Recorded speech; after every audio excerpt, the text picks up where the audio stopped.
आप देख सकते हैं किरण पब्लिकेशन की वॉल्यूम 2 5 ऑप्शन ओएमआर शीट के साथ जो सामान्य अध्ययन की बुक है, तथा आपको बीपीएससी शिक्षक भाषा में भी 5 ऑप्शन के साथ बुक आ चुकी है। और सबसे खासियत क्या है कि कोई लिपापोती नहीं, सारे के सारे जो इस बुक में सेट्स हैं सभी के सभी फ्रेश हैं। चलिए मैं आपको दिखा देता हूँ कैसे ये फ्रेश हैं। आपको दिखाता हूँ, ये देखिए जितने भी आपको ऑप्शन दिख रही है। और पटना में स्वागत है। देख लीजिए, राजकर्मी के दर्जा को लेकर के ना जाने कितने सारे वीडियो बन गए हैं, लेकिन हम शुरू से ही आपको जानकारी सही दे रहे थे, ऑथेंटिक दे रहे हैं। और आज भी हम आपको शुरू से ही वही जानकारी बता रहे हैं जो कल बताते थे। देखिए, राजकर्मी का दर्जा जो होता है वो सीधा आपको नहीं मिलेगा, ठीक है। आपको कोई ना कोई विभागीय परीक्षा देना ही पड़ेगा। और ये बात देख लीजिए, कल विजय कुमार चौधरी भी बोल दिए हैं, ठीक है ना। और क्या बोले हैं आप देख लीजिए। और वो बात हम शुरू से ही बोल रहे हैं कि डायरेक्ट आपको राजकर्मी का दर्जा नहीं देगा, क्योंकि नियोजित का स्टार्ट ही 4,000 से हुआ था। इसको कोई राजकर्मी का दर्जा कैसे दे देगा जब तक विभागीय परीक्षा नहीं दीजिएगा। ठीक है, आप विभागीय परीक्षा नहीं दीजिएगा, आपको राजकर्मी का दर्जा मिल जाएगा।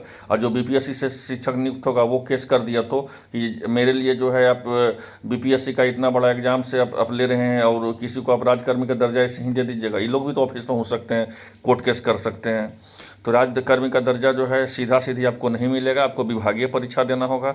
और आखिरकार देख लीजिए, विजय कुमार चौधरी ने भी वही बात बोला कि संसदीय कार्य मंत्री विजय कुमार चौधरी ने कहा कि वर्षों से काम कर रहे हैं शिक्षकों को बीपीएससी परीक्षा से नहीं गुजरना होगा, ठीक है, बल्कि उन्हें एक नया सिस्टम तैयार किया जाए। यहाँ देखिए क्या कह रहा है, उन्हें एक नया सिस्टम तैयार किया जाए ताकि उन्हें सुनिश्चित किया जाए कि पुरानी परीक्षा में पुरानी प्रणाली में योग लोगों को साथ कोई भेदभाव नहीं हो, ठीक है। जिन लोगों ने बीपीएससी के लिए आवेदन किया है वो सीधे वहां पहुंच सकते हैं। और शिक्षा विभाग के तौर तरीके तैयार करने के लिए कहा जाता है। और जल्द ही यह शिक्षा विभाग के साथ एक बैठक बुलाई जाएगी, जिसमें कोई संदेह नहीं है कि मुख्यमंत्री शिक्षकों को उनका वाजिब हक नहीं देना चाहते हैं, लेकिन गुणवत्ता से समझौता करके नहीं। यहाँ ध्यान दीजिएगा, गुणवत्ता से समझौता करके नहीं, वो नकारात्मक। और इसलिए उन्होंने बैठक बुलाई है जिससे वह सीएम नीतीश ने सभी बातों को धैर्यपूर्वक सुना है। और उनकी सोच पर भी ज़्यादातर नेता एकमत थे।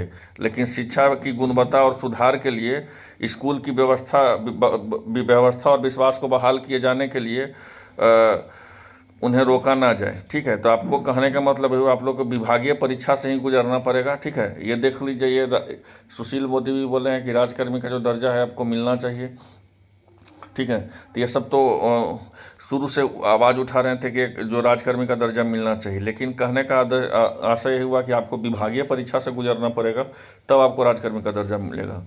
उम्मीद करते हैं वीडियो अच्छा लगा। मिलते हैं नेक्स्ट अपडेट के साथ। धन्यवाद।